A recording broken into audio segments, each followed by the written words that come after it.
सवितरदुरितानि परासु यद्वच्चं तन्नासुव। ॐ अखण्डमण्डलाकारं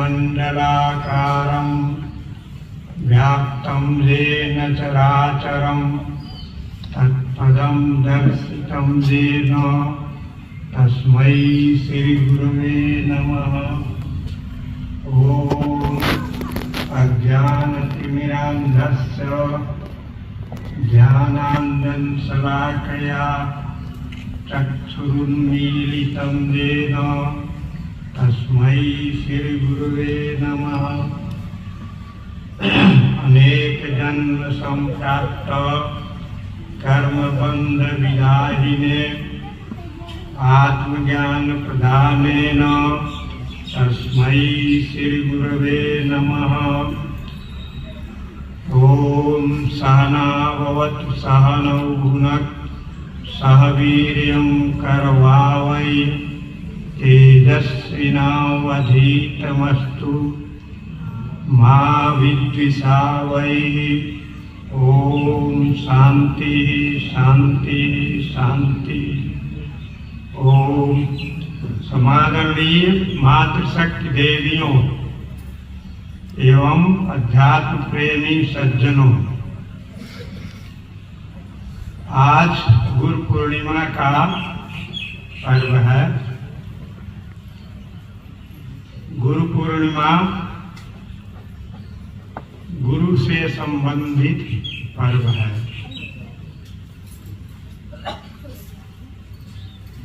मनुष्य जीवन में गुरु की क्या आवश्यकता है, गुरु का स्वरूप क्या है, गुरु के अभाव में यदि गुरु न हो तो उसके अभाव में जीवन की क्या दशा होगी, इन सब विषय पर चर्चा करने के लिए आज मान लो इस विषय पर चर्चा करने के लिए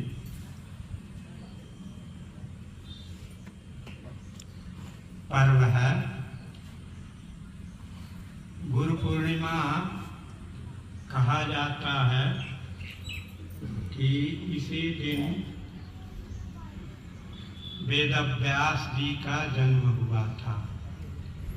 वेदव्यास जी ने जो मानव समाज के लिए जो दिया है उसके प्रति अपनी कृतज्ञता, उनके प्रति अपना आदर, उनके प्रति अपना श्रद्धा समर्पित करने के लिए भी यह पर्व मनाया जाता है।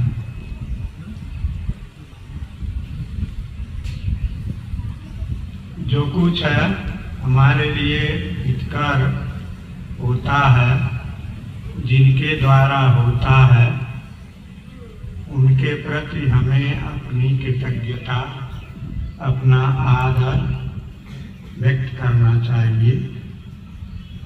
तो आज का पर्व है गुरु पूर्णिमा,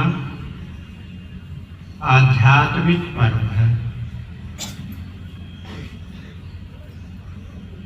मनुष्य के जीवन में जो पर्व, उत्सव, त्योहार मनाए जाते हैं उनका प्रयोजन है। जीवन में मनुष्य यदि ज्ञान पूर्वक मनुष्य को सृष्टि में भगवान ने जिस उद्देश्य से बनाया है उस दृष्टि से यदि देखा जाए तो मनुष्य जीवन के प्रवाह में उसके जीवन में क्या होना चाहिए, क्या करना चाहिए, जीवन का जो लक्ष्य है उस लक्ष्य के लिए ही जीवन समर्पित होना चाहिए।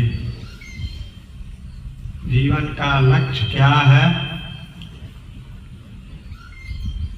कहा जाता है ईश्वर की प्राप्ति, ईश्वरानुभूति करना ही मनुष्य जीवन का लक्ष्य है। जितने भी इस जीवन में, इस जगत में प्राणी हैं, जल में रहने वाले प्राणी हैं, स्थल पर रहने वाले प्राणी हैं, आकाश में उड़ने वाले प्राणी हैं। सभी प्राणियों में मनुष्य को सबसे श्रेष्ठ कहा गया है। जो हमारे मूल ग्रंथ हैं, जिनको वेद कहा जाता है, वेदों में सत्पुरुषों के द्वारा, ऋषि महर्षियों के द्वारा, या जिन्होंने जीवन के सत्य को गहराई में साक्षात्कार किया है, उन्होंने यह बताया है कि मनुष्य शरीर एक दुर्लभ सुयोग है। मनुष्य शरीर प्राप्त करना एक दुर्लभ सुयोग है। लेकिन मनुष्य शरीर मात्र से मनुष्य नहीं होता है। कुछ भी होता है, अपने आप व्यवहार के जीवन में देखेंगे कि मनुष्य का मूल्यांकन उसके ज्ञान सत्ता से होता है, उसकी चेतना से होता है। शरीर से उसका मूल्यांकन नहीं होता है। कोई शरीर से बहुत सुंदर, बहुत स्वस्थ, श्रेष्ठ हो सकता है, लेकिन उसका ज्ञान यदि मानव के शरीर के उचित न हो, मनुष्य के अंदर जो ज्ञान होना चाहिए, जो भावना होनी चाहिए, जो चिंतन होना चाहिए, यदि मानवोचित उसमें न हो, तो शरीर के सुंदर होने से, स्वस्थ होने मात्र से उसको श्रेष्ठ व्यक्ति नहीं कहा जाता है। सब कुछ मनुष्य का मूल्यांकन उसके ज्ञान की स्थिति से ही किया जाता है। तो सभी प्राणियों में मनुष्य प्राणी सर्वश्रेष्ठ प्राणी है। इसकी सर्वश्रेष्ठता क्या है? जब इस बात को समझ लेंगे, जिनकी बुद्धि में मनुष्य शरीर में प्राप्त होने वाले जो योग्यता है या प्राप्त होने वाली जो लक्ष्य है, उसका अगर ज्ञान रहेगा, उसका महत्व उसके जीवन में समझ में आएगा, तभी वह गुरु की महत्ता समझ आएगा। क्योंकि कोई भी वस्तु हो, यदि हमारे जीवन के लिए उपयोगी न हो, तो उसको हम ग्रहण करना नहीं चाहते।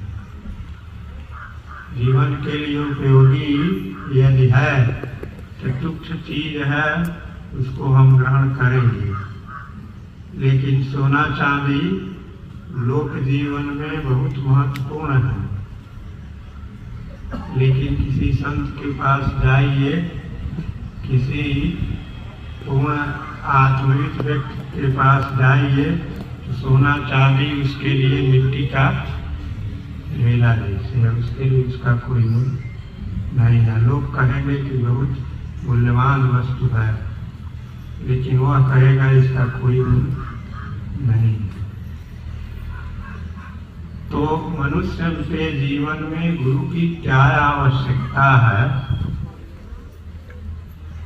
वह उसका महत्व तब समझेगा जब उसको मनुष्य जीवन की जो उपलब्धि है, मनुष्य जीवन जिसलिए भगवान ने बनाया है, उसका महत्व वह समझ है, तो उसको गुरु की आवश्यकता का महत्व समझ में आएगा। यदि उसको अपने जीवन का महत्व समझ में नहीं आता है तो गुरु का महत्व भी समझ में नहीं आता है। जितने जोनियां हैं मनुष्य के अतिरिक्त जो जोनियां हैं उनको तिर्यक जोनियां कहा जाता है। माने पशु पक्षी कीट पतंग उनको कहा जाता है तिर्यक जोनियां। तिर्यक जोनियों में कहीं किसी गुरु की आवश्यकता नहीं है। कोई पशु जीवन, कोई पक्षी जीवन, कोई और मनुष्य के अतिरिक्त और कोई जीवन है, उसमें किसी गुरु की, किसी मार्गदर्शक की जरूरत नहीं पड़ती। उनकी जो जरूरत है अपनी प्रकृति के द्वारा उनके जीवनी शक्ति में ही निर्धारित कर दिया गया है। तो गुरु का महत्व जब समझ में आएगा तब गुरु पूर्णिमा का भी महत्व समझ में आएगा। गुरु पूर्णिमा का महत्व जो है सामान्य व्यक्ति के समझ में नहीं आएगा। भक्तों को गुरु पूर्णिमा भी एक पर्व है, इसकी जानकारी नहीं है, उसके लिए कोई महत्व नहीं है। लेकिन किसी वस्तु का, किसी क्रिया का, किसी ज्ञान का महत्व, उसका हमारे जीवन पर क्या परिणाम होता है, उसी से मूल्यांकन किया जाता है। गुरु के महत्व का, गुरु के आवश्यकता का, गुरु से संबंध का, यदि उसके महत्व का मूल्यांकन करना हो तो हमको जो है अपने जीवन को देखना पड़ेगा। गुरु हमारे जीवन के किस क्षेत्र का, वह हमारे जीवन के किस क्षेत्र के लिए उसकी आवश्यकता है। जितने प्राणी हैं सभी प्राणियों में खाना, शरीर की रक्षा करना, सोना या विश्राम करना और अपने जैसे संतति के विस्तार की इच्छा स्वाभाविक होती है। प्रकृति के द्वारा ही उनको इसकी प्रेरणा मिलती है। वह अब उससे हमारा क्या लाभ होगा, क्या हानि होगी, उनको इसका कोई ज्ञान नहीं रहता है। मनुष्य में भी यह आवश्यकता है, मनुष्य को भी खाने की, सोने की और अपने जीवन में शरीर की रक्षा की और अपने संतति के विस्तार के लिए जोड़ों की इच्छा होती है, स्वाभाविक होती है। शास्त्र ग्रंथों में, अध्यात्म ग्रंथों में कहा गया है कि धर्मेण हीना पशुभी समाना। अगर धर्म से विहीन है तो वह पशु के समान है। मनुष्य शरीर होगा लेकिन धर्म शरीर का गुण नहीं है। धर्म किसका गुण है? अंतःकरण का गुण है। जो हमारे अंदर ज्ञान शक्ति है उसका गुण। धर्म कहाँ होता है? शरीर पर नहीं होता, क्रिया में धर्म नहीं होता। जो धार्मिक क्रिया की जाती है उस क्रिया का मूल कहाँ होता है? हमारे हृदय में होता है। आप गुरु पूर्णिमा के अवसर पर गुरु जी के पास या गुरु के पूजन सम्मान या उनके प्रति श्रद्धा समर्पित करने के लिए आए हो या जाते हो तो उसका प्रेरक केंद्र कहाँ होता है? अंतःकरण में होता है, शरीर पर नहीं होता है, धन में नहीं होता है, पुत्र पौत्र में नहीं होता है। कहाँ होता है? अपने अंतःकरण में होता है। वह अंतःकरण में यदि प्रेरणा है तो आप गुरु के पास जाएंगे। अंतःकरण में यदि उसकी प्रेरणा नहीं है, उसका महत्व नहीं है, तो आप जो है गुरु के पास नहीं जाएंगे। अब वह कौन सा जीवन में तत्व है, कौन सा विषय है जिसके लिए गुरु की आवश्यकता पड़ती है? अगर उसे जाना तो गुरु का महत्व भी समझ में आएगा। हम लोग हैं, हम जीवित हैं, हमें अपने शरीर के अंदर का भी ज्ञान हो रहा है, बाहर का भी ज्ञान हो रहा है, अपने सुख दुख का भी ज्ञान हो रहा है। भविष्य में अपने जीवन को सुखी बनाने के लिए जो हमारे समझ में आ रहा है, उसके लिए भी हम प्रयत्न कर रहे हैं।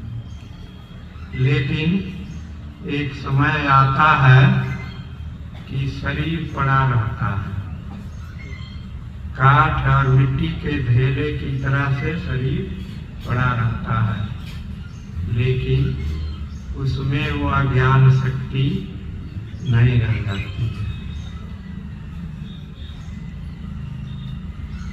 वह जो चेतना है, जो चित्त है, वह नहीं रह जाता है, शरीर वही रहता है। समाज में उसकी पहचान भी उसी रूप में होगी कि फला महात्मा मर गया। शरीर वही है, सब पहचानते हैं वही शरीर है, लेकिन शरीर पड़ा हुआ है। अब उसमें जो है महात्मा का वह भाव नहीं है कि उस पर चंदन लगा करके माला पहनाया जाए। अब उसके प्रति क्या भाव है कि गंगा में इसको प्रवाहित किया जाए, जल समाधि दिया जाए, भूमि समाधि दिया जाए, अग्नि समाधि दिया जाए। कौन था? तो जो था वह कुछ तो था। मनुष्य की जो बुद्धि है, मनुष्य के ज्ञान की जो प्रणाली है, वह क्या निर्देश कर रही है, क्या अनुमान करा रही है कि कोई था, कुछ था। कौन था? कहाँ से आया था, इसलिए आया था, क्यों चला गया, कहाँ चला गया, इसका ज्ञान तो नहीं होगा, लेकिन कोई आया था, अब वह चला गया। वह कौन था पता नहीं, लक्षण है उसके, कोई था। यहाँ अगर कहीं अगर मनुष्य के घर के जो साधन है, कहीं सील चाकी दिखाई है तो कहा जाएगा कि यहाँ कोई घर था। किसका घर था?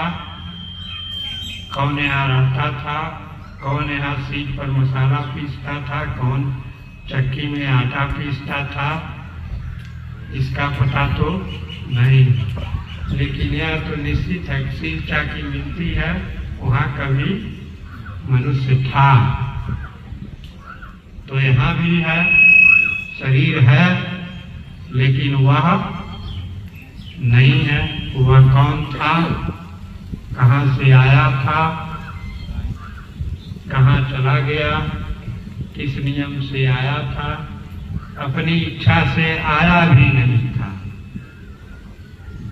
कोई यह नहीं कहेगा कि मैं अपने लिए, अपने इस शरीर के लिए अपने माता पिता या उस स्थान का सचेतन पूर्वक चयन किया हूँ। मैं खुद चुन करके आया हूँ, या किसी को कोई नहीं कह सकता है, किसी को होता ही नहीं। आता है, अपना अस्तित्व होता है, उसके बाद वह जो है अपनी पहचान बनाता है। तो वह कौन था? अब इसकी खोज करना, कहाँ से आया था, किस लिए आया था, अपनी इच्छा से आया था, हम उसके बारे में हम सचेतन हो करके इस शरीर में नहीं आए थे।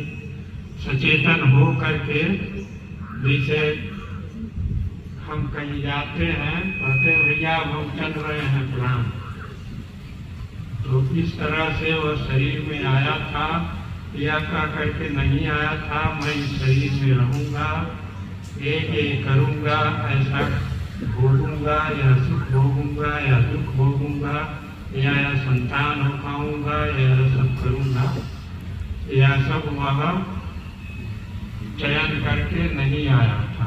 आया था, कहाँ से आया था पता नहीं। अब उस सचेतन हुआ, तो सचेतन हो करके जो जो उसकी प्रवृत्तियाँ आ रही हैं, तो कुछ प्रवृत्तियाँ जो स्वाभाविक हैं, खाना, सोना, गुरु की इच्छा, शरीर की रक्षा, अब इसके लिए तो वह प्रयत्न करता है। कहाँ गया, यह भी कह करके नहीं गया, शरीर दे दिया आपको प्रणाम, अब मैं आपको छोड़ करके जा रहा हूँ। किसी को पता चलता है? तो वह कौन था, कहाँ से आया था, किस लिए आया था, क्या उसका यहाँ उद्देश्य था, यहाँ से कहाँ जाएगा, किस नियम से जाएगा। अब इन सब विषय की खोज करना जो है, इसको कहा जाता है अध्यात्म विज्ञान। इसको कहा जाता है जीवन विज्ञान, और इसको कहा जाता है भगवान की खोज करना, ईश्वर का जो हमारा शासक है उस पर खोज करना, उसकी अनुभूति करना। अनुभूति करना माने जैसे भूख लगी है, भोजन कर लिया, भूख मिटने का अनुभव भीतर हो गया,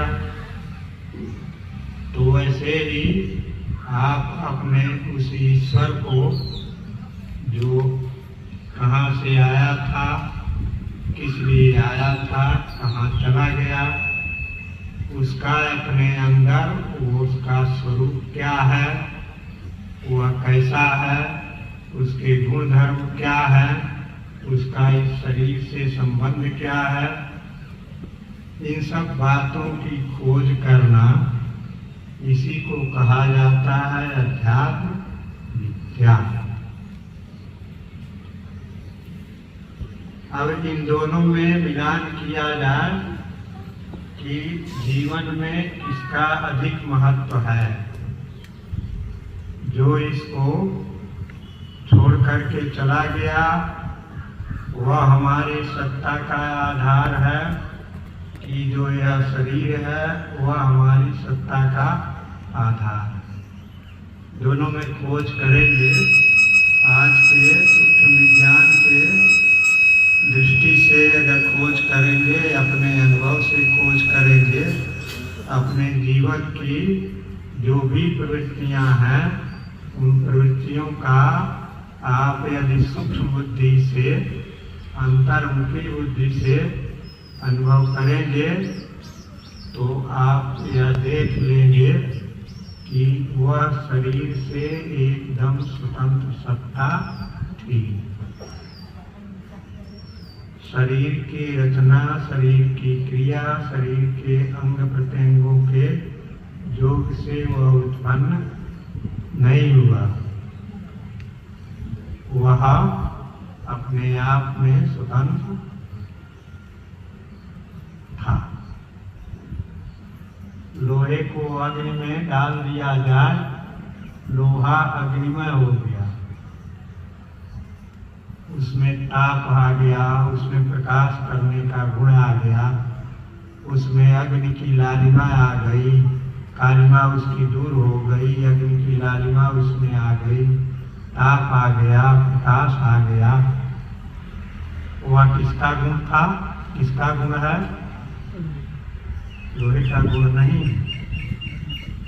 जब ही लोहा अग्नि से अलग होगा फिर उस गुण में आ जाएगा।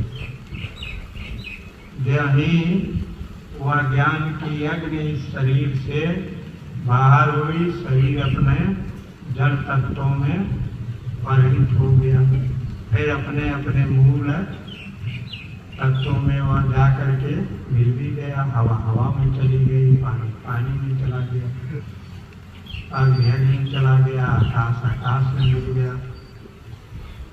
तो जीवन में, हमारे जीवन में किसका महत्व है? उसका महत्व है, इसका महत्व है।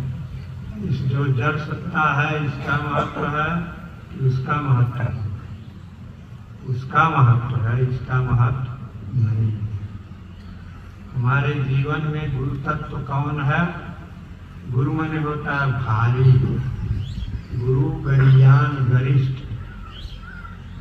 माने जैसे अंग्रेजी में होता है positive degree, comparative degree, superlative degree, वैसे ही संस्कृत में भी चलता है। सामान्य अवस्था, तरफ तमक, उसमें भी चलता है। तो यह जो है किसका महत्व है जीवन के लिए? तो गुरु का महत्व है। कहो गुरु कौन है? शरीर में भारी तत्व कौन है? बड़ा तत्व कौन है? शरीर नहीं, शरीर नहीं, शरीर में ज्ञान देने वाला वही गुरु गरियान गरिष्ठ। गरिष्ठ माने सबसे भारी। तो गुरु तत्व का महत्व है। अब यदि गुरु पूर्णिमा या गुरु का महत्व अगर समझना चाहें या गुरु का मूल्यांकन करना चाहें तो अपने जीवन के लिए, जीवन में सबसे बड़ा जितने हमारे संबंध हैं, सबसे बड़ा संबंध कौन होगा? सबसे अधिक हमको जीवन में श्रेष्ठतम परिणाम देने वाला कौन होगा? गुरु। इसीलिए सभी देशों में, सभी कालों में, सभी संस्कृतियों में आध्यात्मिक गुरु को आज भी आदर दिया जाता है। क्यों?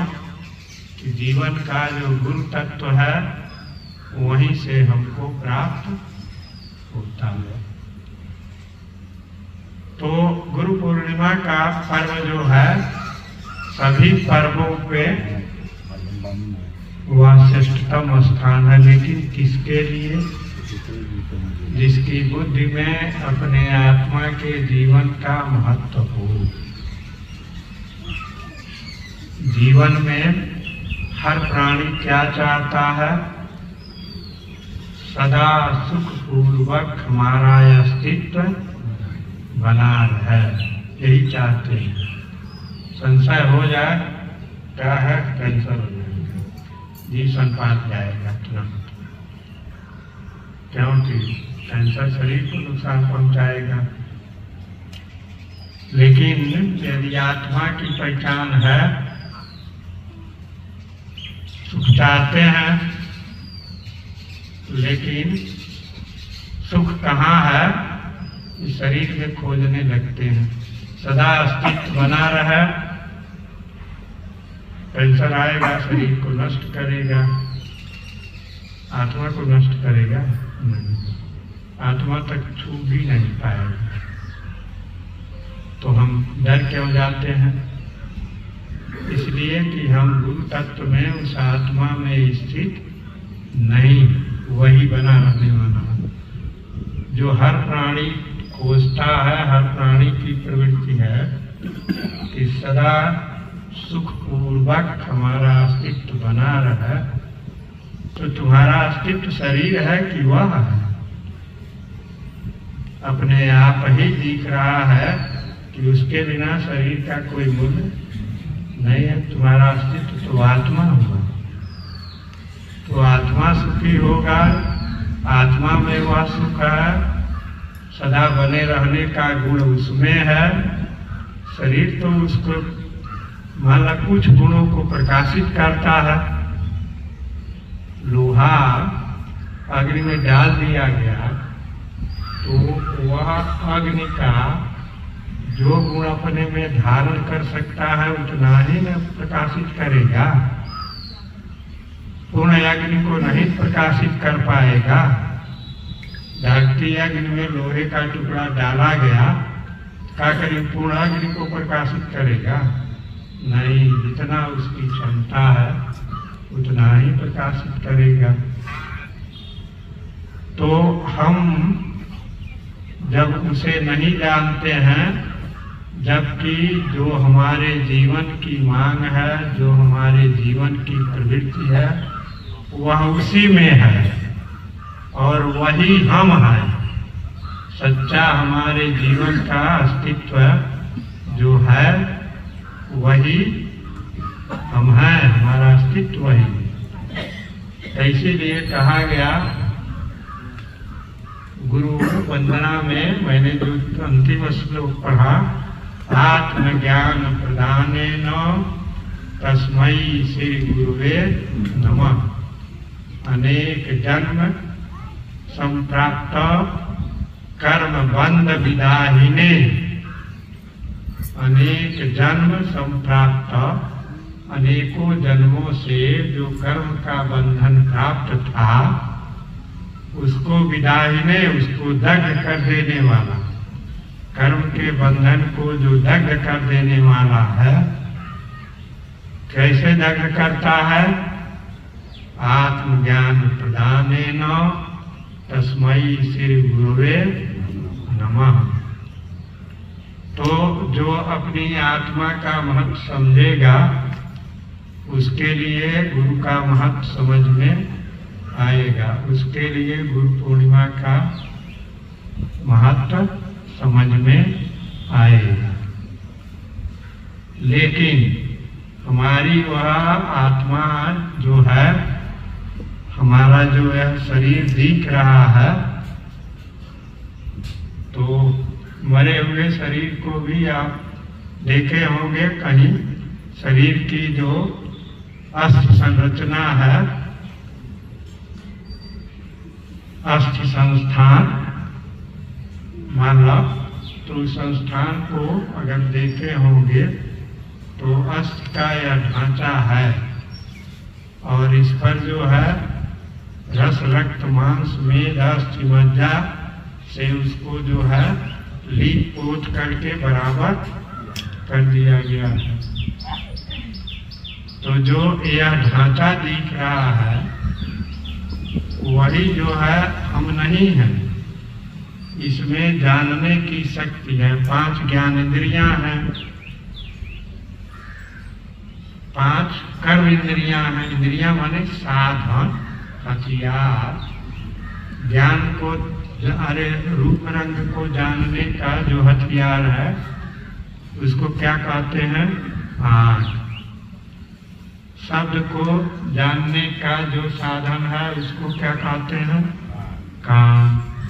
रसना, जिससे स्वाद का ज्ञान होता है उसको कहते हैं रसना, रसनेन्द्री। वैसे ही घ्राण इंद्री गंध का ज्ञान करती है। पूरे शरीर पर फैली हुई त्वचा, वह गर्म ठंडा कड़ा मुलायम, इसका ज्ञान करती है। 5 ज्ञान इंद्रियां। स्थूल शरीर ही नहीं, इसमें 5 ज्ञान इंद्रियां, 5 कर्म इंद्रियां। एक एक ज्ञान इंद्रिय के कार्य को करने के लिए एक एक दासी है। आँख से पैर न रहा और आँख से देख करके पैर न रखें तो कहाँ पैर जाएंगे? हम चले जाएंगे। दोनों उसका ज्ञान वाला अंश आँख है। जो हमारी गति है, हम चलते हैं, उसका ज्ञानात्मक पक्ष आँख है और वहाँ ले जाने वाला पक्ष पैर है, कर्म इंद्रियां। तो ज्ञान इंद्रियां हैं, कर्म इंद्रियां। इन तीनों का जो मालिक है, दोनों इंद्रियां जिसमें से निकली हैं उसको कहा जाता है मन। मन इंद्रियों को जैसे चाहता है, धीरे धीरे पैर चलते हैं तो जरूरत पड़ती है कि जल्दी पहुंचना है, घर तक। तो कौन संकल्प करता है? कौन पैर बढ़ाता है? आंख नहीं बढ़ाती है, आंख तो दिखाती है। मन आंख और पैर दोनों को क्या करता है? उसको जो है, जो गाड़ी में चलावाला काम क्या कहला, जो एक्सीलेटर बढ़ा देता है। कहो, आंख के एक्सीलेटर को और पैर के एक्सीलेटर को कौन बढ़ाता है? मन। अब मन जो है कहता है जल्दी पहुंचना है, समय हो गया है, स्वामी जी का प्रवचन हो सकता है शुरू हो गया हो, तो अपना पैर का एक्सीलेटर दबाता है, पहले आंख का एक्सीलेटर दबाता है, फिर पैर का एक्सीलेटर दबाता है।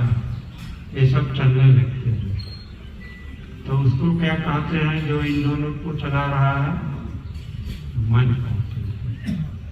मन भी जो है कहीं जाता है, पहले निश्चय रहता है, वहीं जाता है।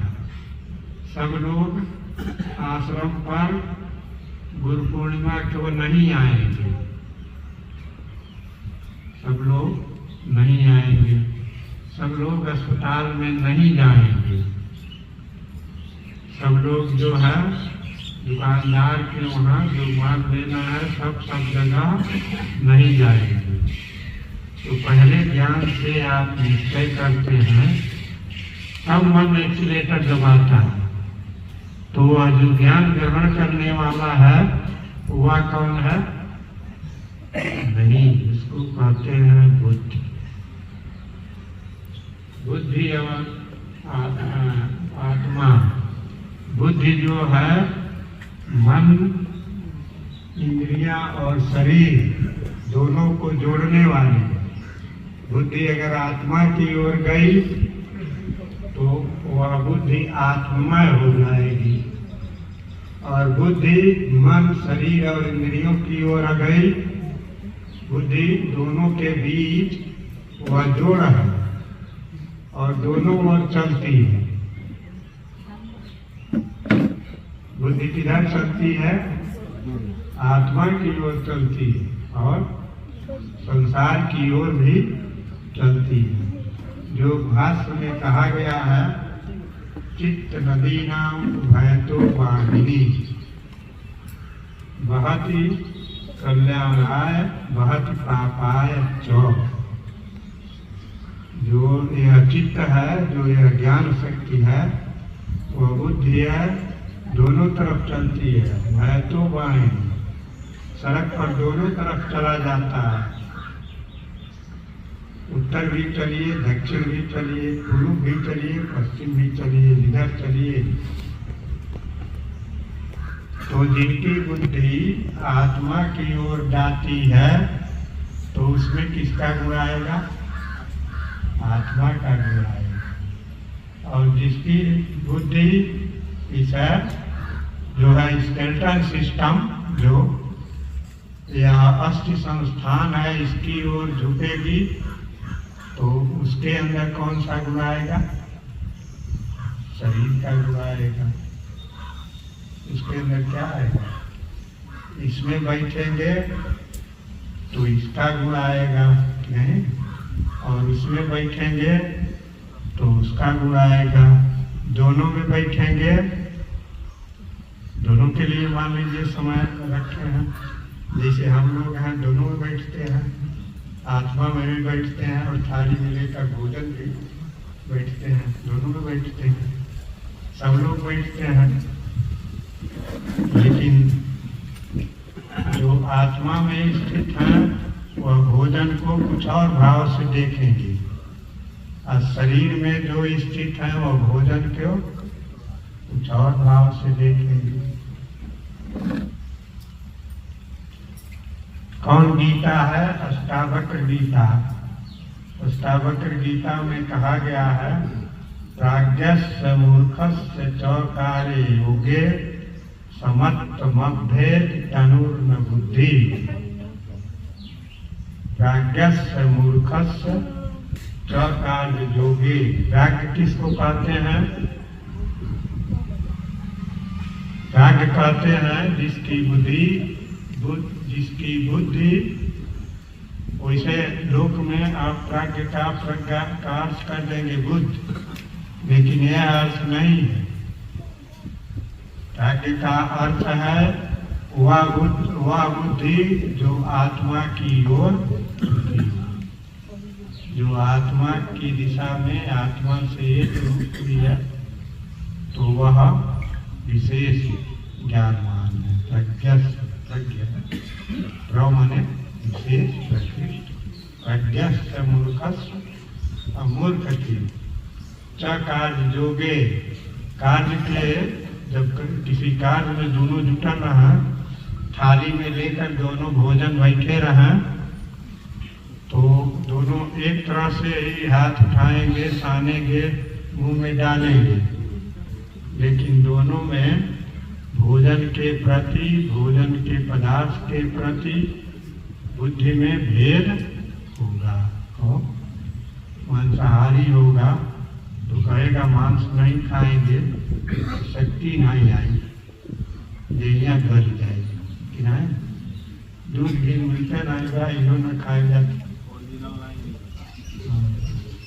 हमारा जो आत्मा को देखने वाला है, जिसकी बुद्धि आत्मा में स्थित है, एक ही कार्य है, वह क्या कहेगा? शरीर का पोषण करो, आत्मा के भाव में रहेगा तो कहेगा कि सभी आत्मा हमारे ही जैसे शरीरधारी हैं, सबको अपने जीवन का अस्तित्व बना रहे, सुखपूर्वक बना रहे, सबकी यह इच्छा है जैसे हमारी इच्छा है, तो हमको उनके प्राणों को दंड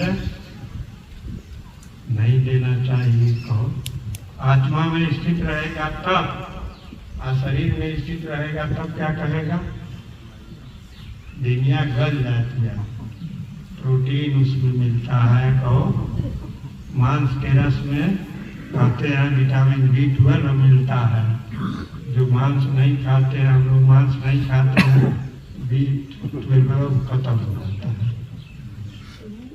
तो माना हम कहेंगे B12 से हाड़ बनेगा, कहो आत्मा नहीं बनेगी। जो दोनों ओर चलते हैं, जिनके जीवन में दोनों का महत्व है, तो वह क्या कहेंगे? कहेंगे हमारा आत्मा ही जीवन का आधार है, वह कई शरीर बनाएगा नहीं, वही बनाया था, उसी के रहने से इसका अस्तित्व था।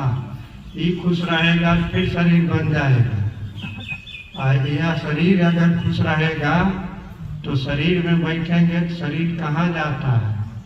हारवास में जाएगा, फिर दूसरा हारवास धारण कर लेगा। कहो जौने डिब्बा में बैठवा, वह डिब्बा जहाँ जाए वहीं जाएगा। शरीर के डिब्बा में बैठेंगे, शरीर में आत्म भाव करेंगे तो कहाँ जाएंगे? फिर हारवास में जाएंगे, फिर शरीर धारण करेंगे। अब तो अभी धारण करेंगे क्या? अपने बस का शरीर नहीं, या नहीं कि अपने बस का शरीर धारण कर लेंगे, जैसे चाहे वैसे सुंदर बनाना। अरे ऐसा शरीर बना देगा कि जिससे कष्ट झेलना पड़ेगा। कहो ऐसे जीवन प्रणाली का प्रवाह होना, जीवन प्रणाली जिससे जीवनी शक्ति चल रही है उस प्रणाली को ऐसा बना देगा कि कैंसर हो जाएगा। जब अपने बस का नहीं है, शरीर के ही बस का है, तो जैसा रहेगा वैसा चला जाएगा। तो कहेंगे दवा से ठीक कर लेंगे, दवा ठीक कर पाएगी? कारण जो है वह कहीं और है, दवा से ठीक करेंगे ठीक होगा थोड़ा। तो जीवन में हमारे बुद्धि है, मन है और प्राण है, इंद्रियां हैं। प्राण तो सब में, बिना प्राण के कोई कार्य नहीं करता है। बुद्धि भी बिना प्राण के ज्ञान नहीं निश्चय करेगी। मन भी कोई संकल्प विकल्प नहीं करेगा। शरीर भी अपनी क्रिया नहीं करेगा। इंद्रियां भी अपना ज्ञान ग्रहण करने की क्षमता नहीं रखेगी। तो यही है, यही आवश्यकता है गुरु की। मनुष्य की जो आत्मा है, ज्ञान शक्ति है, किसी एक में भी अपने को बंद रख सकता है। जैसे मात्र इंद्रियों में ही वह अपने को, अपनी चेतना को, अपनी आत्मा को उसी में बंद रख सकता है। जबकि वह है तो बुद्धि के बाहर, वही बुद्धि को ज्ञान दे रहा है, वही मन को ज्ञान दे रहा है, वही जो है इंद्रियों को ज्ञान दे रहा है, वही जो है स्थूल शरीर अस्थि मांस को भी पोषण कर रहा है, वही सबको कर रहा है। लेकिन वह अपने आप को इसी बाउंड्री में बच जाएगा, इंद्रियों के बाउंड्री में ही बच जाएगा। तो उनके लिए गुरु की क्या आवश्यकता है? पशु के जीवन में गुरु की कोई आवश्यकता, इंद्रियों का भोग ही भोगना है, जो अनुकूल है उसी के पीछे भागना है। मनुष्य है, मनुष्य शरीर है, तो कम से कम मनुष्य की बुद्धि तो होगी ही, लेकिन वह बुद्धि सिर्फ इंद्रियों को ही आत्मा मान करके जीवन जिएगी। तो उनको आत्मा, सच्चे आत्मा का पता नहीं, तो क्या गुरु पूर्णिमा मनाने आएंगे? उनके लिए गुरु पूर्णिमा की क्या जरूरत है? उनको सुंदर रूप चाहिए, सुंदर साथ चाहिए, सुंदर भोग चाहिए, कहो मकान चाहिए, चमचमाता मकान चाहिए, उनको जो है चमचमाता कपड़े चाहिए, चमचमाता गाड़ी चाहिए, जिससे आँख को बढ़िया लगे। भले स्वास्थ्य के लिए हितकर हो, लेकिन उनको आँख के लिए पसंद चाहिए। जैसे छोटे बच्चे चाहे मूर्ख स्त्री पुरुष होते हैं तो उसी को देख करके संतुष्ट होते हैं। अब हम हैं, हम गाड़ी देखते हैं तो हमको भी चमकदार गाड़ी कहते हैं, बहुत अच्छी गाड़ी है, लेकिन गाड़ी का मूल शक्ति या गाड़ी का मूल स्वरूप उसका पॉलिश है, उसका इंजन है, उसकी बॉडी है कि नहीं। तो सामान्य लोग देखते हैं तो क्या देखते हैं? हाँ, उनकी आत्मा इंद्रियों से ही तादात्म्य कर लेती है, इंद्रियों को ही अपनी आत्मा मान लेती है। किसी की जो है वह मन की मान लेती, शरीर को ही मान लेती है।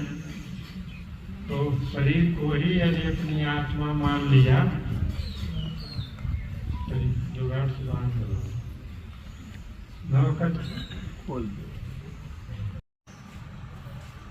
कठिनाई यही है, जो हमारा यह व्यवहार का जीवन है, तो बुद्धि, मन, इंद्रियां, शरीर, हमारी आत्मा इसी में अपने को बंद कर लेती है।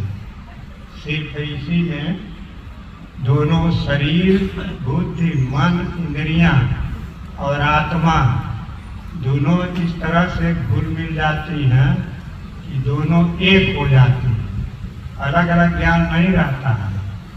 तो जिनका जितना ही सघन आत्मीयता उसमें रहती है, जितना एक रूपता, जिनका जितना ही गहरा और गंभीर रहता है, उतना ही उनको शरीर और शरीर का जीवन सत्य लगता है।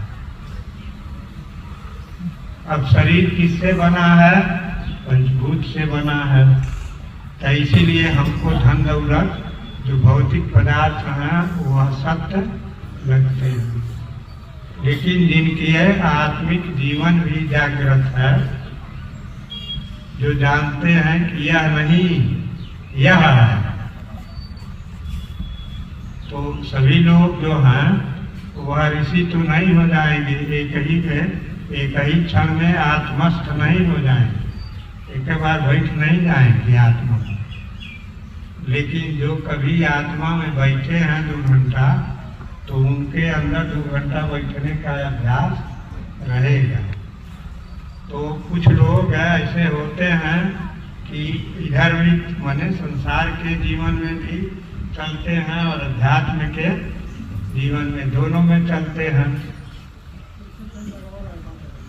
तो जो दोनों में चलते हैं उनमें कम से कम उनका जो विवेक है, ज्ञान है, विवेक ज्ञान माने दोनों को अलग अलग करके जानने की जो शक्ति है, उसमें निश्चित है कि शरीर जो है वह आत्मा नहीं है, शरीर और आत्मा दो है।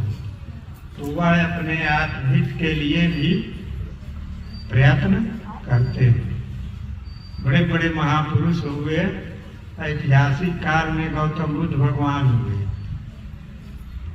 उनके आत्मा में क्या हुआ कि राज्य से वह सुख नहीं मिलेगा, राज्य से जो जीवन का उच्चतम सत्य है वह प्राप्त नहीं होगा, पत्नी से उच्चतम सत्य प्राप्त नहीं होगा, पुत्र से प्राप्त नहीं होगा। लेकिन अब सभी लोग गौतम बुद्ध भगवान नहीं हो जाएंगे, सभी लोग जगत गुरु शंकराचार्य नहीं हो जाएंगे। ये लोग जन्म से ही इनकी चेतना आत्मा के में ही केंद्रित थी। अब उनको लाख उपाय करें, लाख समझाएं कि देखो यह धन हो जाएगा, या राज्य हो जाएगा, शरीर मोटा ताजा हो जाएगा, उनको लगेगा कि सब तो हम है ही नहीं, यह तो हमारी चीज है ही नहीं, इसके पीछे अगर हम जाएंगे तो अनीति होगी। अरे जो शरीर अपना नहीं है, उस शरीर को हम अपना मानेंगे तो जो उस शरीर के वाला है वह दंड तो देगा ही। भागवत पुराण में कहा गया है कि जावत भ्रियेत जठरम तावत सत्वम ही देहिना, अधिकम जो अभिमन्येत स अस्तेनो दंडमर्हत। जावत भ्रियेत जठरम तावत सत्वम ही देहिना, देहिना माने जीवों का। सत्व कितना है, कितना हमारा है? जावत प्रियेत जठरम, जितने से अपना काम चल जाए उतना ही पर हमारा अधिकार है। कहो, गौतम बुद्ध को दिखाई दिया कि इस पर हमारा अधिकार नहीं। अधिकम जो अभिमन्ये स अस्तेनो, जो अपने को अधिक मानता है वह क्या है? अस्तेन मनि चोर, दंड मरहत, राजा को उसको दंड देना चाहिए। धनवान होना यह कानून से है। किसी के पास धन है, कहते हैं सब जमीन हमारी। भारत के कानून से है ना जमीन, ईश्वर के कानून से, ईश्वर के कानून से देहियों तुम्हारा नहीं। अगर ईश्वर के कानून से उसकी व्यवस्था देखेंगे तो देह किसका है? जो कर्म है नहीं उसका है यह। तो यह जो दोनों का एक रूप हो जाना है ना, जैसे दूध और पानी को मिला दिया पहचानना मुश्किल हो जाता है। दोनों दो चीज अलग अलग हैं।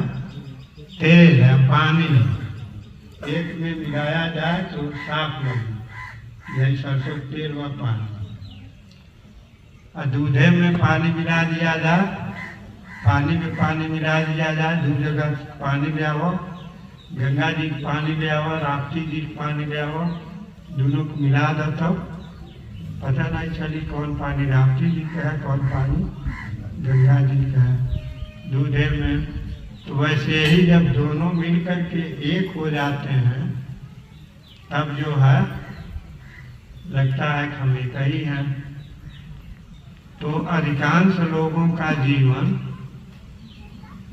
यही है, उनका शारीरिक चेतना ही वही उनकी आत्मा है। उसको माना वेदांत योग की भाषा में कहते हैं देहात्म भाव।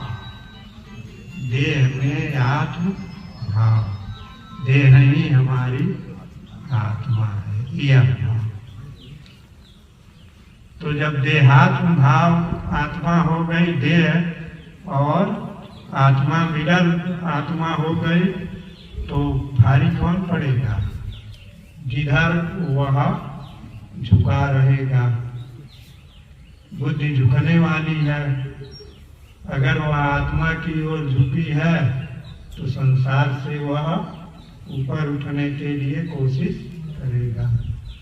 और अगर मान ला कि शरीर की ओर झुकी है तो वह संसार की ओर ही झुकेगा। तो यहाँ जो परिवर्तन करना है, या नहीं धनवान व्यक्ति है तो वह बंधन ही होगा धन उसके लिए, नहीं। धनवान व्यक्ति वह समझ सकता है अगर ईश्वर के कानून की व्यवस्था में वह जी रहा है तो वह उस ज्ञान के दृष्टि से देखेगा तो कहेगा कि यह धन मेरा नहीं है, यह खेत मेरा नहीं है। मुझे इस खेत में अपने ही समाज की अपेक्षा से व्यवहार करने का अधिकार समाज दिया है। मेरा तो यह शरीर ही नहीं है। तो वह कौन व्यक्ति हो जाएगा? राजा। इसीलिए भारतीय संस्कृति में राजा को ईश्वर का प्रतिनिधि कहा जाता है। सच्चे राजत्व की योग्यता योगाभ्यास के बाद होती थी, जब वह अपने देहात्म भाव को समाप्त कर लेता था, उससे ऊपर उठ करके आत्म भाव में रहता था, तब जो है वह राजा होता है। नए लोक में कहावत है तब च्युत राज। तपस्या से च्युत होंगे तो क्या होंगे? राजा होंगे, मन संसारी शासन करेंगे। तो चेतना जब उतनी उन्नत रहेगी तब राजा होगा, तो उस राजा के लिए कहा जाता है। और जो मान लीजिए उस आत्मा के बजाय जो है वह शरीर में बैठेगा तो वह क्या हो जाएगा? वह तो गया पशु जोन में, क्योंकि वह तो शरीर की प्रेरणा से जीवन जिएगा। वहाँ बुद्धि भी स्वतंत्र नहीं है। और दोनों में चलेगा, आत्मा की ओर भी समय समय पर, माने आत्मा और शरीर के जोड़ में कब्जा लगा हो, यहरो फाटक जा, यहरो खुला और यहरो खुला, तब कब्जे फाटक खोल के आत्मा में हेल जाए। मानो सवेरे उठ के भगवान के ध्यान कर ले, समाधि लगा ले, कहो चाहे जप कर ले, चाहे पूजा पाठ कर ले, चाहे भगवान के नाम पर हवन कर ले, ध्यान कर ले, सत्संग सुन ले, भगवान के हाँ उस कमरे में चला गया, और अगर फिर संसार का काम आया तो अपना संसार के काम में आएगा, तो दोनों करेगा। लेकिन यदि उसके बुद्धि में यह निश्चय है कि सच्चा हमारा जीवन भगवान है, तो संसार में आएगा तो उसी भाव से अपना व्यवहार करेगा। और यदि व्यक्ति देह में बैठा है तो अगर भगवान के मंदिर में जाएगा तो भगवान को नहीं मांगेगा। क्या मांगेगा कि भगवान और हमारा दुकान, 4 दुकान हो जाए, एक बनारस में दुकान हो जाए, एक इलाहाबाद में हो जाए, एक दिल्ली में हो जाए, कहो सब जगह सब परिवार के हर सदस्य जो है एक एक दुकान के मालिक बन जाए, तब वह इधर चलेगा। तो इन वस्तुओं का संपर्क जो है बंधन नहीं होता, अज्ञान बंधन है। बड़े बड़े इसीलिए पुराणों में, अपने धर्म में जो हमारे पुराण हैं उनमें ऐसे भी राजा हैं जो सिद्ध योगी हैं, लेकिन राज्य का कार्य कर रहे हैं। जिनको दंड देना चाहिए उनको दंड दे रहे हैं, जिनको पुरस्कार दे रहे। भगवान के अगर प्रतिनिधि हैं तो भगवान के विधान का ही पालन करेंगे, तो भगवान जिनको उनके कर्मों से मारने वाला है तो यही मारेंगे कि नहीं। वे कर्म के विधान को जानते हैं। जैसे भगवान ने गीता में कहा, मया हतांस्तम जहिमा व्यतिष्ठा, मया हतान, ये सब मेरे द्वारा मारे गए हैं। माने ईश्वर के विधान से इनके कर्म का जो स्वरूप है वह इनके मारने के लिए ही है।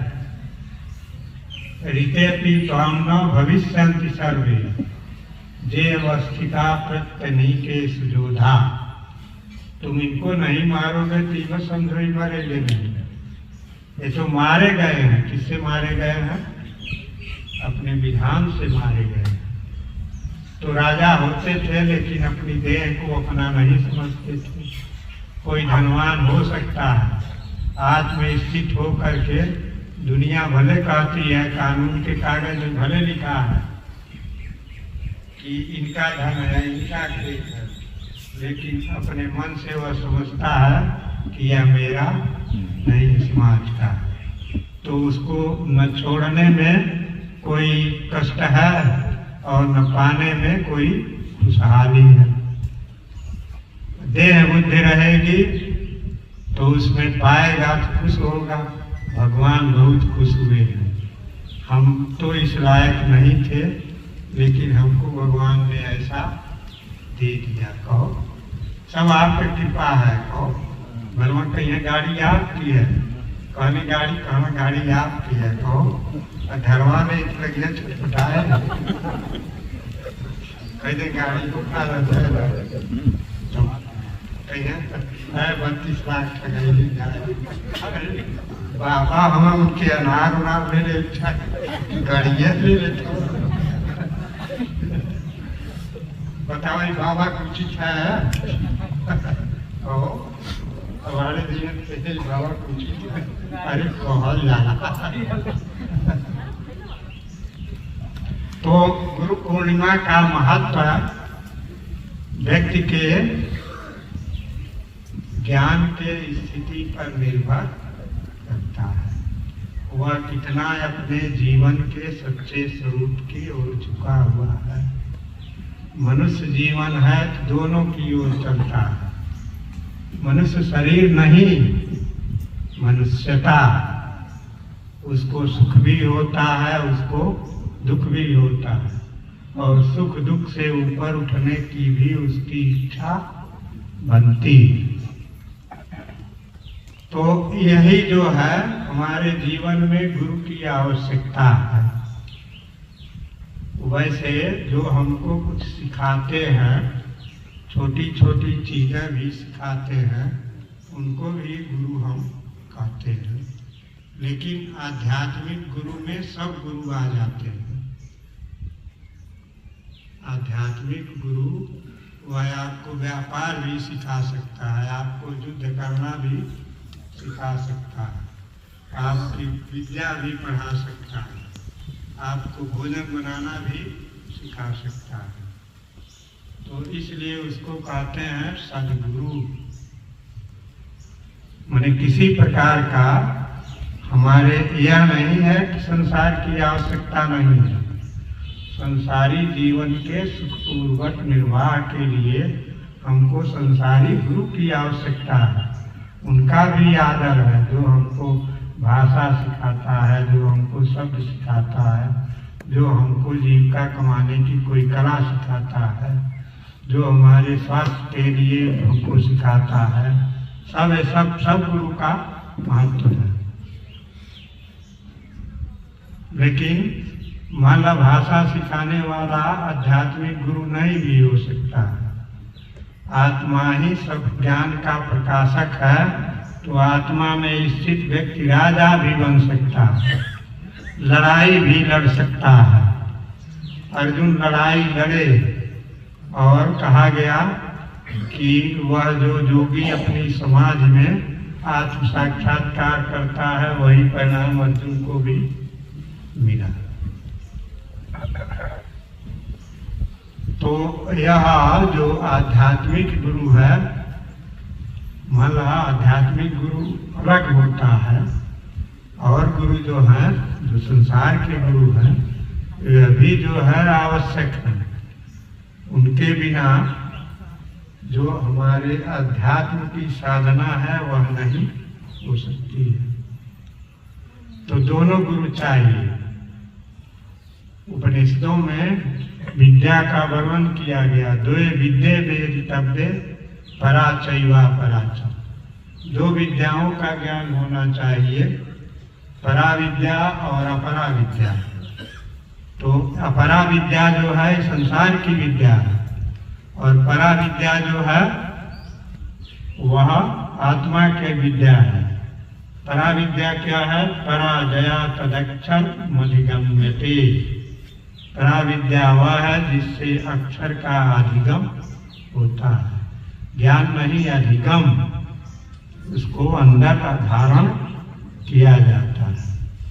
तो दोनों विद्या चाहिए। यह नहीं चाहिए कि संसार की जो आवश्यकताएं हैं उनके लिए जो सिखाता है उनके प्रति भी हमारा आदर भाव होना चाहिए, वह भी हमारे जीवन के लिए आवश्यक है। लेकिन आध्यात्मिक गुरु तो जीवन की सारी समस्या का ही समाधान निकाल देता है। तो गुरु का महत्व किसके समझ में आएगा? जिसको अपनी आत्मा का महत्व समझ में आएगा। जिसको अपनी आत्मा का महत्व नहीं है उसके लिए गुरु, शांत, ऋषि, महर्षि, वेद, उपनिषद वह सब जो है क्या है? बेकार है। ऐसे लोगों के लिए गोस्वामी जी की चौपाई क्या लिखते हैं? कौल काम वस्त्रपण विमूढ़ा अति दरिद्र सीयति बूढ़ा सदा रोगवश संतत क्रोधी विष्णु विमुख संत विरोधी तन पोषक निंदक खानी जीवत सौसम 14 प्राणी। माने 14 उदाहरण हैं। कौल काम बस, कौल कहना ग्रंथ मांस मदिरा भक्षाला, कौल कहना काम बस, कंजूस, कृपण, विमूढ़ा, जिसको लोग पर लोग उसका ज्ञान न हो, तो ऐसे 14 प्राणी गिनाए हैं। श्रुति संत विरोधी, श्रुति और संत के विरोधी हैं। तन पोषक, जिसको कहा गया कि शरीर जो हाड़ मांस का बनता है किन्हीं के लिए वही अपना स्वरूप है, तो शरीर के ही पोषण करने वाले हैं।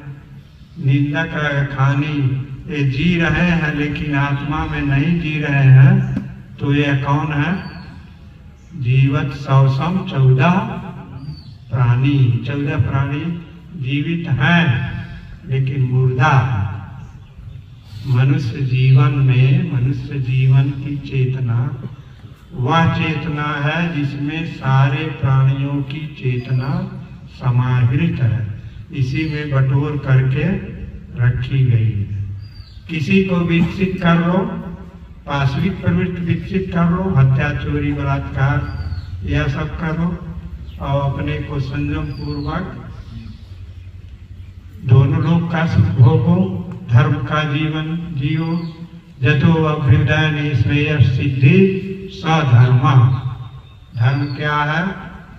जिससे अभ्युदय हो। अभ्युदय माने सामने का, माने यह संसार का भी सुख रहे और कल्याण की भी प्राप्ति, आत्मा की भी प्राप्ति हो, दोनों। तो ऐसा भी जीवन जी सकते हैं। तो यह गुरु पूर्णिमा का पर्व इसी के लिए है। जीवन विज्ञान या चाहे जो जीवन के बारे में अज्ञान है, उस अज्ञान को दूर करने के लिए गुरु की आवश्यकता है। वैसे मैंने लोकाचार में देखा है अपने हिंदुओं में कि गुरुमुख होना तो अनिवार्य मानते हैं।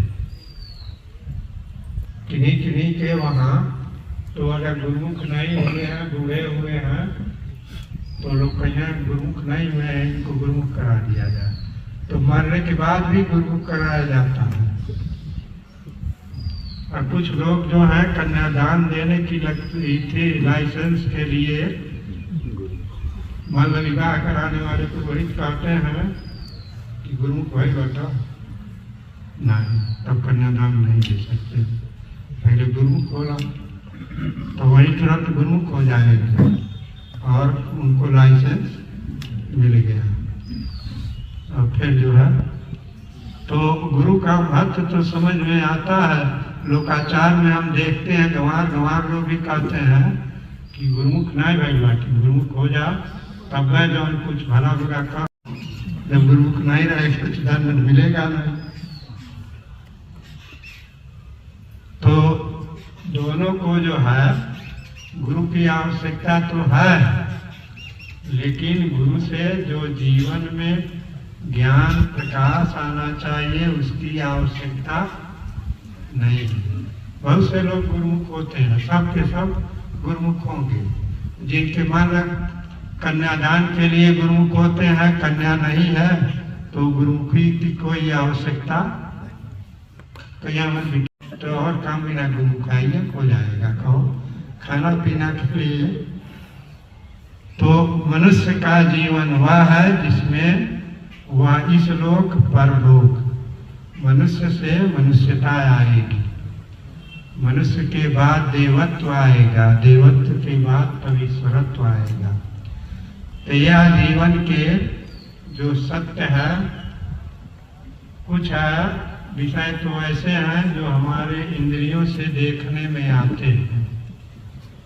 और खाना सोना, शरीर की रक्षा, शरीर का रोग, शरीर के रोग के लिए बहुत लोग दौड़ते हैं। हम आत्मा के रोग के दुकान खोल के बैठे हुए हैं, एक को ग्राहक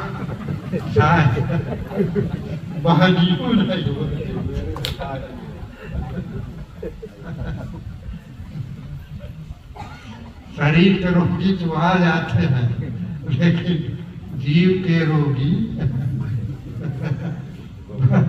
बहानियों नहीं होने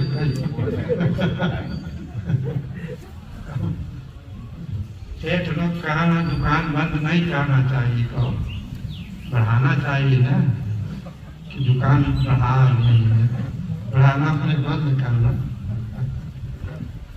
अब हम क्या करें, दुकान बढ़ा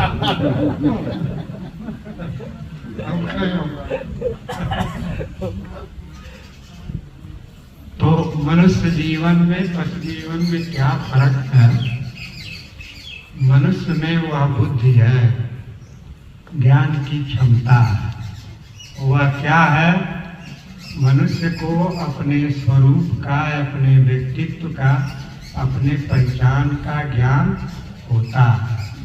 भले वह अयथार्थ स्वरूप का ज्ञान होता हो, भले वह झूठा हो, भले वह भ्रमात्मक हो, लेकिन हर मनुष्य को अपने स्वरूप का ज्ञान होता है। कोई ऐसा मनुष्य नहीं होगा जिसको अपने स्वरूप का ज्ञान न होता है।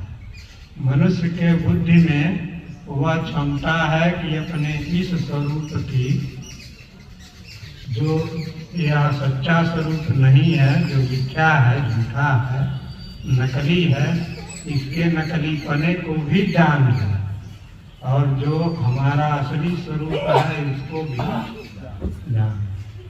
मनुष्य को वह क्षमता दी गई है। मनुष्य अपने दुख के कारण को भी जान ले, सुख की प्राप्ति के साधन को भी जान ले, लेकिन और किसी प्राणी में यह क्षमता नहीं। मनुष्य ही है। इसी अर्थ में गीता में कहा गया है, अधश्च ऊर्ध्वं प्रसितास्तस्य शाखा गुणप्रवृद्धा विषय प्रभावा अधश्च मूलान अनुसंततानि कर्मानुबंधेन मनुष्य लोके। कर्म का अनुबंध कहाँ है? मनुष्य लोके। मनुष्य लोक में ही कर्म का अनुबंध है। उसी से आप किसी कर्म से अपना संबंध बना सकते हैं। अधश्च ऊर्ध्वं, अधा माने नीचे, चाहो तो नीचे के कर्म से अपना अनुबंध कर लो, ऊर्ध्वं चाहो तो ऊपर कर लो। प्रसिद्धा, सब और इसकी शाखा फैली हुई है मनुष्य लोक में ही। तो यही मनुष्य जन्म की विशेषता है। मनुष्य में बुद्धि है, बुद्धि से वह अपने जो स्वाभाविक कार्य हैं, आहार निद्रा, उसको भी वह बुद्धिपूर्वक करता है। मनुष्य अपना भोजन भी बुद्धिपूर्वक ही करता है। अब जिसकी बुद्धि कहती है कि मांस खाने से शरीर मोटा होगा तो मांस की ओर दौड़ता ही। जिसकी बुद्धि कहती है कि शरीर प्रारब्ध के अधीन है, किसी प्राणी को पीड़ा देने की जरूरत क्या है, मांस नहीं खाएंगे, नहीं खाएंगे। दुबला होंगे तो दुबले ही रहेंगे, हमारा जीवन, हमारी आत्मा नहीं दुबला होगी। तो यही मनुष्य की विशेषता है कि उसको वह योग्यता दी गई है, वह अवसर दिया गया है, वह परिस्थिति दी गई है। यह सिर्फ मनुष्य शरीर में ही संभव है। मनुष्य शरीर और जितने मनुष्येतर प्राणी हैं, उन शरीरों की रचना में भी एक मूलभूत अंतर है। मनुष्य शरीर का जो मस्तिष्क है, जो मेरुदंड है, जो हमारे संसार के विशिष्ट शरीर में ज्ञान और क्रिया के विस्तार का आधार है, वह क्या है? शरीर विज्ञान के अनुसार मेरुदंड है। रीढ़ की हड्डी है, तबन है, आज काला कहना ही एलवन जो है, चाहे एल5 की दब रही है कहो, तो इसी का मेरुदंड जो है खड़ा है, और सबसे ऊपर मस्तिष्क रखा हुआ। और किसी प्राणी में यह स्थिति नहीं है। सबका मेरुदंड सीधा पृथ्वी के समानांतर। उनका ज्ञान पृथ्वी से ऊपर नहीं, ऊपर देख ही नहीं सकते हैं। तो मनुष्य शरीर ही है कि जिसमें इस तरह के ज्ञान का प्रवाह हो सकता है। अन्य शरीर में असंभव नहीं। तो यही जो है मनुष्य की विशेषता है। मनुष्य जीवन की जो शास्त्रों में या सत्पुरुषों ने अपने विवेक से भी अगर देखेंगे तो यही जो बुद्धि है वह अपने मिथ्या स्वरूप का अनुभव करता है, व्यक्तित्व का अनुभव करता है।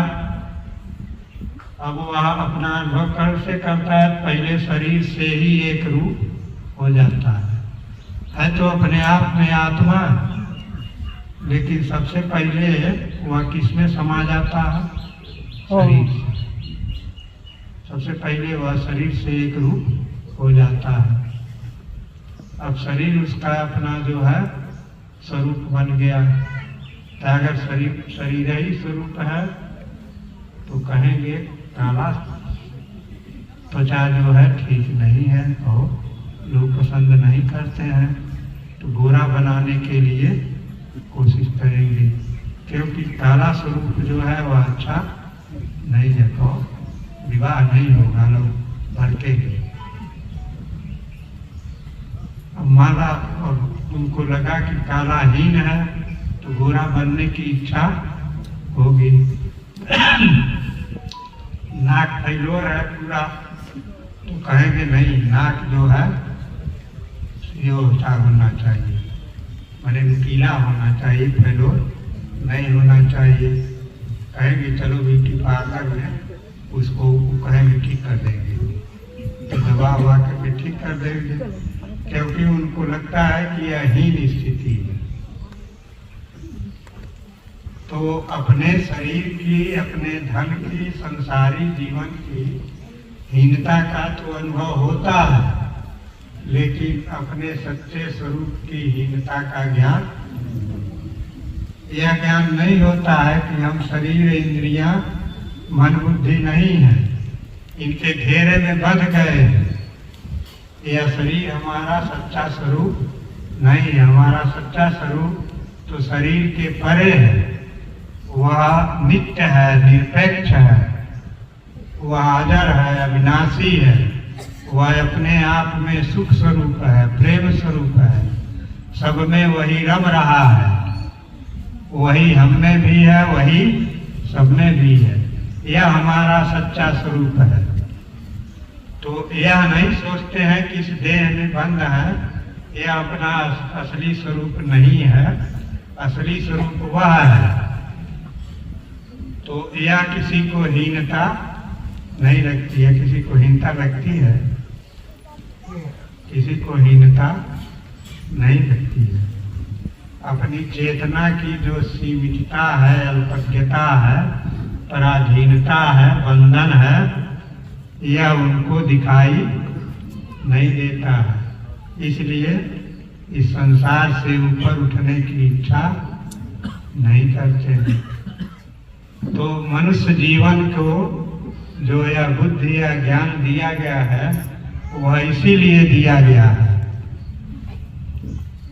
अगर मनुष्य अपने इस स्वरूप को देख, शरीर को आत्मभाव में देख रहे हैं, देखा नहीं, गलत है यह। इसमें जो आत्मभाव है वह जीवात्मा है, जिसके ज्ञान से यह शरीर ज्ञानवान बना हुआ है, चेतनावान बना हुआ है, सुंदर है, सौंदर्य है, आकर्षण है। कितना हो सुंदर स्त्री पुरुष हो, और यदि आत्मा न हो, चेतना न हो, तो आकर्षण होगा, सब आकर्षण, सब सौंदर्य खत्म हो जाएगा। तो यह ज्ञान जो है वह अतीन्द्रिय कहा जाता है। कुछ ज्ञान तो हमारे इंद्रियों से देखने में आ जाते हैं, जानने में आ जाते हैं। हमारी इंद्रियां संसार की ओर ही खुलती हैं, संसार का ही ज्ञान आता है। हमारी चेतना में, देह में ही आत्मभाव प्रभावित होता है, लेकिन यह सब इंद्रिय ज्ञान है। अब इससे करेंगे तो हमारे मानव जीवन में न इससे भौतिक जीवन का सुख मिलेगा, न आध्यात्मिक, न आत्मिक सुख मिलेगा, क्योंकि दोनों से मिल करके हमारा जीवन चल रहा है। तो एक पक्ष छोड़ दें और एक पक्ष को ले चलें। गाड़ी के दो पहिया, एक पहिया टूट दें और एक पहिया घिसराना, तो गाड़ी कुछ चलेगी, करवट हो जाएगी, गिर जाएगी। तो जब दोनों जीवन में रहता है, जबकि पहुंचना है हमको अपनी आत्मा में, अपने भगवान में, लेकिन वहाँ पहुँचेंगे हम, एकाएक नहीं पहुँच पाएंगे।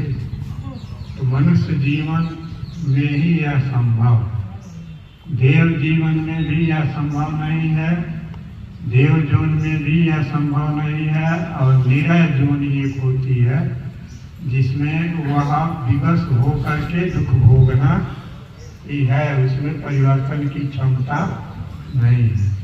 मनुष्य शरीर में भी निरय जोन है, वह उस मनुष्य का जीवन निरय का जीवन है, नरक का जीवन है, जिसके जीवन में दुख का अनुभव हो रहा है, लेकिन दुख से ऊपर उठने की उसमें संकल्प या ज्ञान शक्ति नहीं है, स्वाधीनता, या निरय जोन।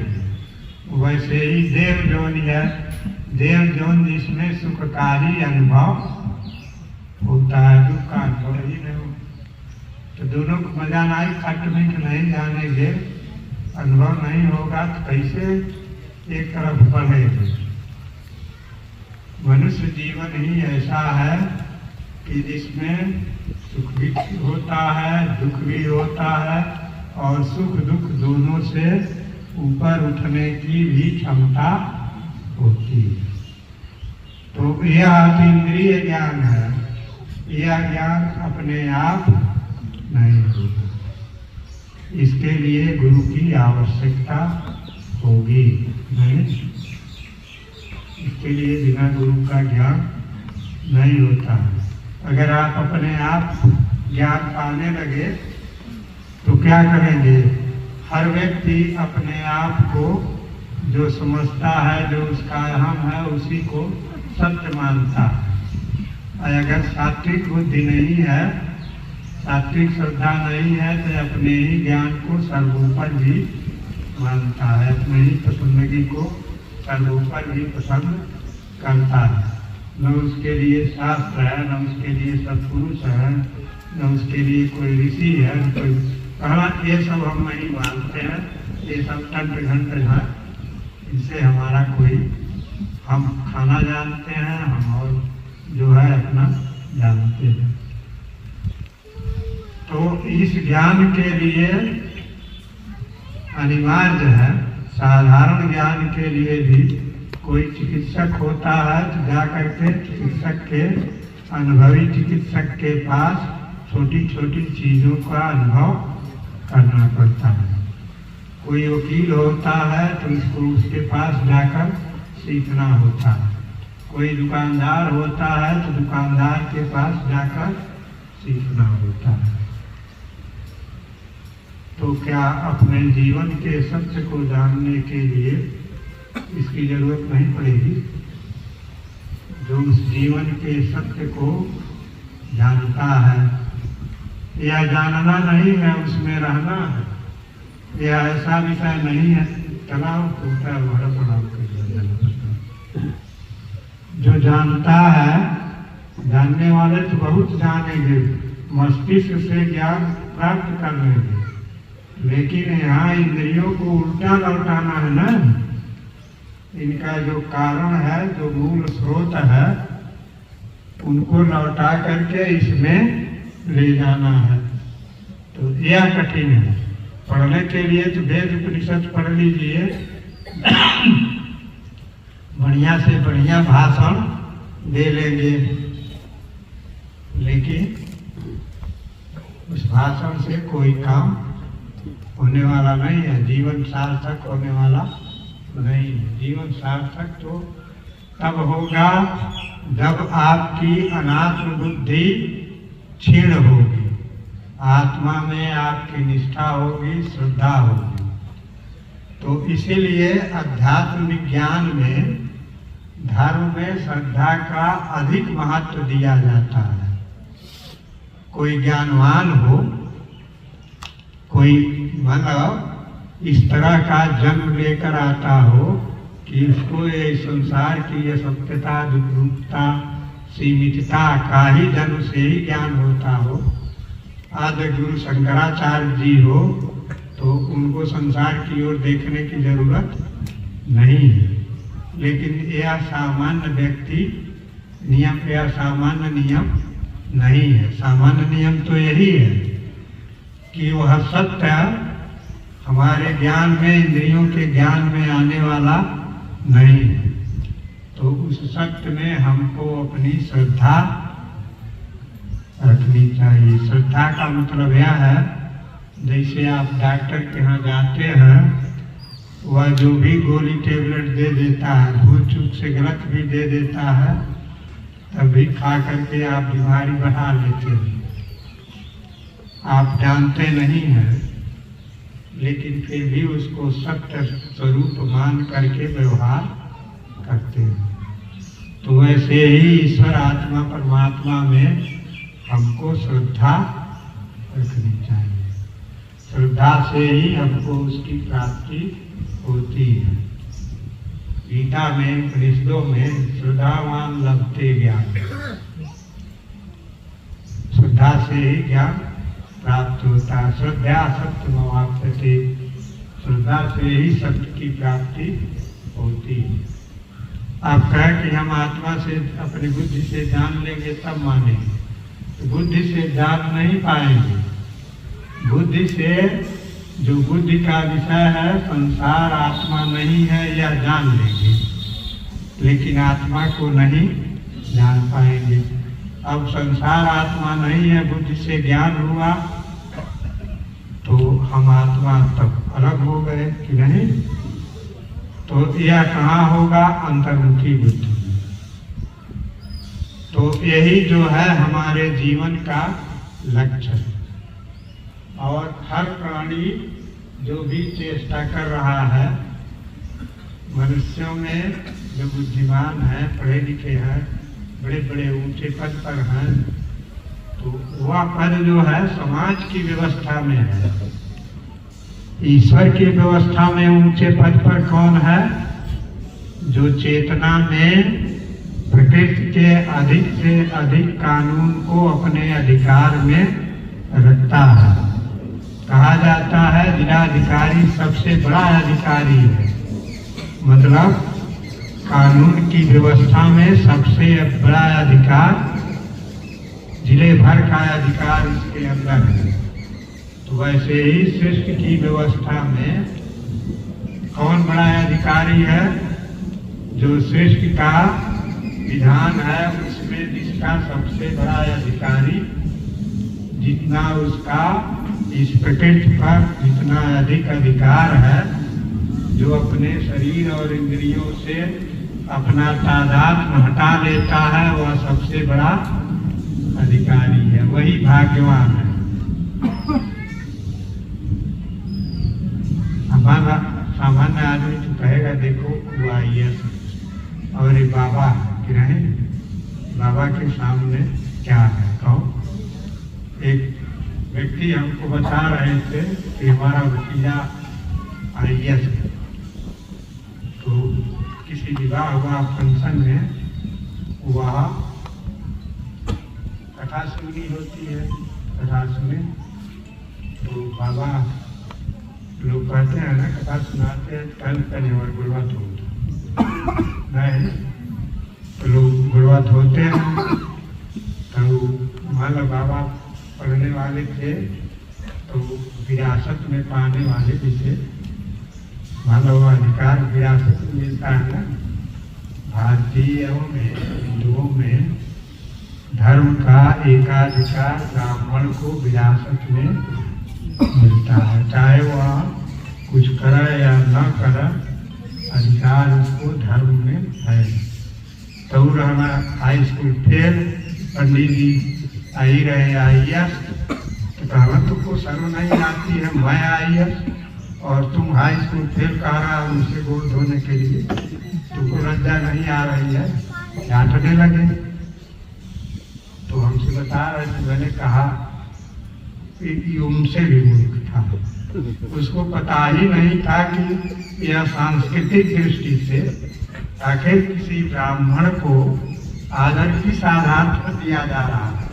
सांस्कृतिक दृष्टि पर उनकी चेतना ज्यादा संस्कारवान है, उनकी चेतना प्रकृति के बंधनों से ऊपर है। इसीलिए ना ऋषि महर्षि नंगे होते थे, लेकिन राजमहलों में राज सिंहासन पर बैठने वाले राजा लोग क्या होते थे? उनके सामने किसको प्रणाम करते थे? उनके उघाड़ देह को, उनके खुली आत्मा को, उनकी व्यापक ज्ञान को, कि नहीं उनके अपने स्वाधीनता को, उनको सर्वसत्ता को। आखिर भगवान में स्थित है, भगवान ने ही संसार को बनाया, तो वह तो संसार को बना बिगाड़ सकता है। तो सांस्कृतिक दृष्टि से नया अभाव था। तुम इधर पढ़े थे तो यहाँ कथा सुनने किस लिए आए? IAS की डिग्री से भगवान को मना लेते, भगवान मान जाएंगे IAS की बात, भगवान प्रधानमंत्री की बात, राष्ट्रपति की भी बात नहीं मानेंगे। भगवान किसी जति जोगी की बात मान सकते हैं, वह कुछ सृष्टि के विधान में कुछ कर सकता है, लेकिन ऊंचे पद वाला कुछ, वहां तो देह बुद्धि आती है। अब उनकी स्थिति देखेंगे तो चेतना के दृष्टि से देखेंगे तो जीवन में उन्नत कौन है? जो अपनी आत्मा में अधिक से अधिक तादाद, आत्मा का अधिक से अधिक महत्व दिया, वही सच्ची जीवन की संपदा है। और कोई संपदा सच्ची संपदा नहीं, ये सब तो बांधने वाले हैं। उदय अस्त ले राज्य हो, और कैसे है, अरब खरब ले द्रव्य हो, उदय अस्त लो राज्य। तुलसी हरि के भजन बिनु सबै नरक के साथ। तो जीवन की सच्ची संपदा अपनी आत्मा को हम लोग कहते हैं उन्नत बनाना। आत्मा की उन्नति का स्वरूप क्या है? जितना ही वह प्रकृति के बंधनों से मुक्त हो, उतना ही वह उन्नत हो, पूर्ण रूप से वह स्थित हो जाए। तो हमारे ग्रंथों में कहा गया है, ब्रह्मविद ब्रह्मैव भवति। जो ब्रह्मविद है, जो ब्रह्म को जाना, वह ब्रह्म ही हो जाता है।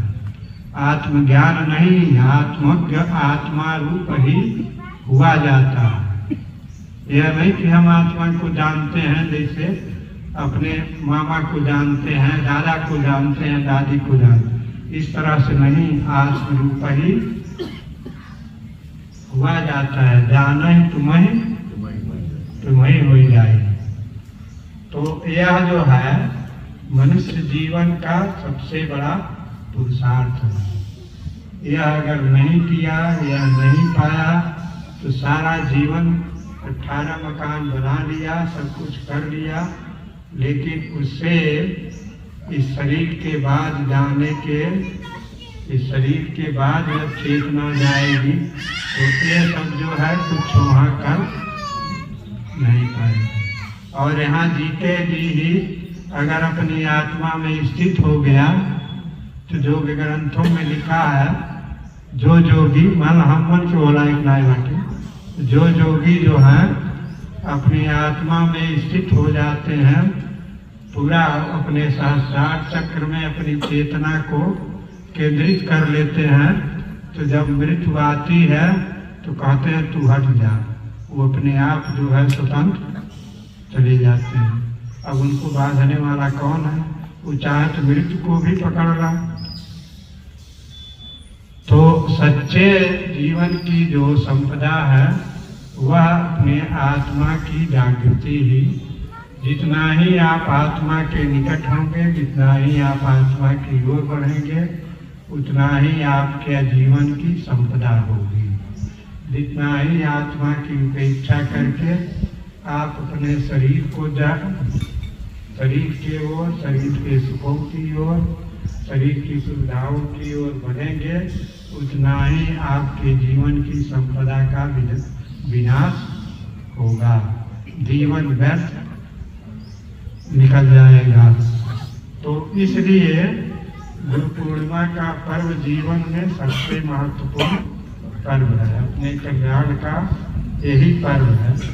कोई भी पर्व आते हैं मनुष्य जीवन के व्यवहार में, सभी पर्वों का, सभी साधनाओं का एक ही उद्देश्य है, जो आत्म प्राप्ति में सहायक है। सद्गुण उनको कहते हैं। सद्गुणों को बढ़ाना और दुर्गुणों को दूर करना। मनुष्य जीवन की जो साधना है, मनुष्य जीवन का जो प्रवाह चल रहा है, हमें इसी की साधना करनी चाहिए। जीवन में सावधान हो करके हमें जो है अपने अंदर सद्गुणों को बढ़ाना और दुर्गुणों को दूर करना। जो सद्गुण बन गए हैं, धारण हो गए हैं, उनकी रक्षा करना, और जो दुर्गुणों को बढ़ाने वाले हैं उनसे बचना। अगर सद्गुणों की रक्षा नहीं करेंगे, उस दिन में धन दौलत बढ़ेगा तो कहेंगे क्या करी महाराज जी ने, यात्रा रोज आवाला, लेकिन फुर्सत ना है। फुर्सत कोई वस्तु है, अरे फुर्सत मान लो जहाँ अपनी जरूरत होती है, कहीं विशेष जरूरत होती है, माना कभी कभी हम विनोद में कह भी देते हैं, सर्वैनिक देवता होता तब फुर्सत मिल जाएगी, लेकिन भगवान के लिए उनको फुर्सत नहीं मिलती। तो सबके लिए जो है अपने जीवन में गुरु की आवश्यकता है। अगर गुरु है तो जीवन है। सदगुरु मिला तो सब मिला, नहीं तो मिला न कोई।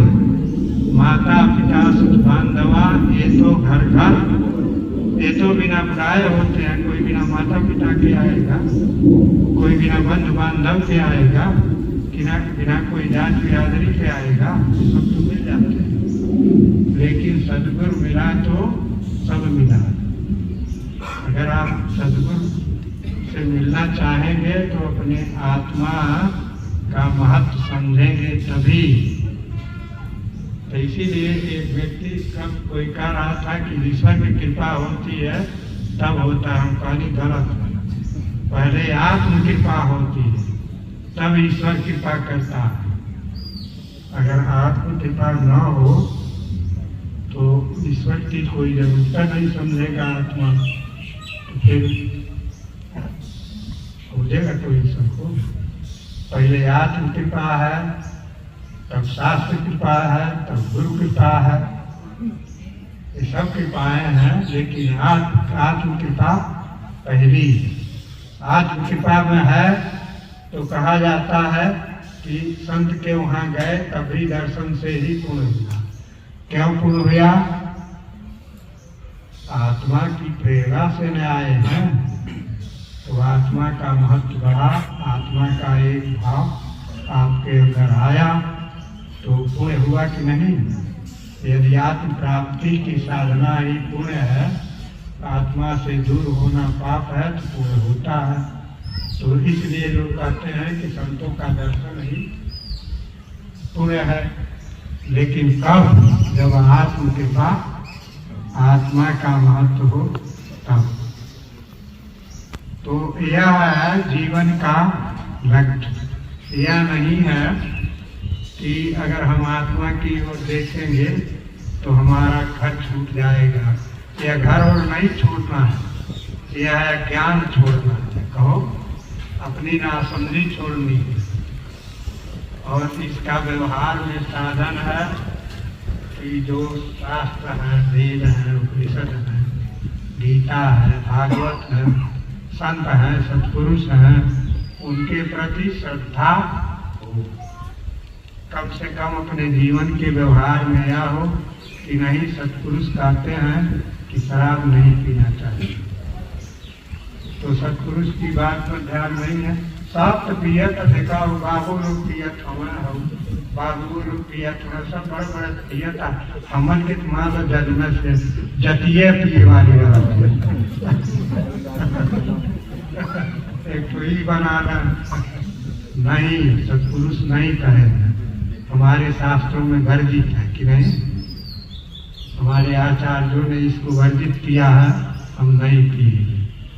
मांस खाते हैं, खाएंगे, अरे कभी खा लोग कहेंगे, लेकिन माना जो लोग जानते हैं कि उससे आत्मा पर हमारी कालिक लगेगी, पाप लगेगा, आत्मा का पतन होगा और शरीर तो मरेगा ही, चाहे मोटवा के मरे चाहे पतला बल्कि पतला करके माना ठीक रही, कम लकड़ी लगी, जल्दी जड़ी इतना है।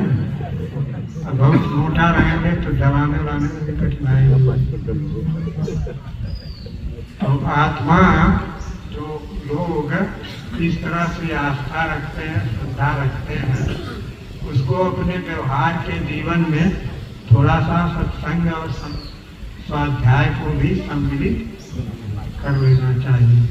या नहीं गृहस्थी से भंग होना, वह भी आज के जमाने कभी था जब समाज में व्यवस्था थी।